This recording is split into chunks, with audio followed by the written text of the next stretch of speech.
سبيل الدموع سبيل مريح تنهد يا صاحي. خداوند می فرماید به نام خداوند بخشنده و مهربان، به زنا نزدیک مشوید که زنا گناهی بسیار زشت و راه و روش بد است.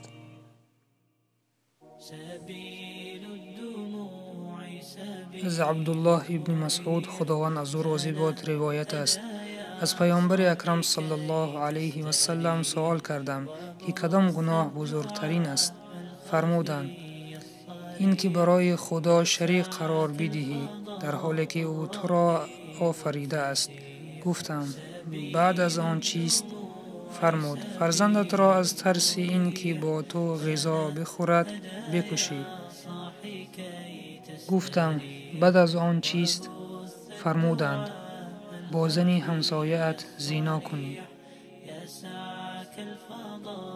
از عبدالله ابن عباس خداوند از او راضی باد روایت است که پیامبر صلی الله علیه و سلم فرمودند بنده زناکار در حال زنا مؤمن نیست و دزد در حال دزدی مؤمن نیست و شراب نوش در حال شراب نوشیدن مؤمن نیست و قاتل در حال کشتن مؤمن نیست. برادران و خواهران عزیزم، ببینید چه وعیدهای سخت برای انسانهای زناکار است. به این عمل نزدیک نشوید.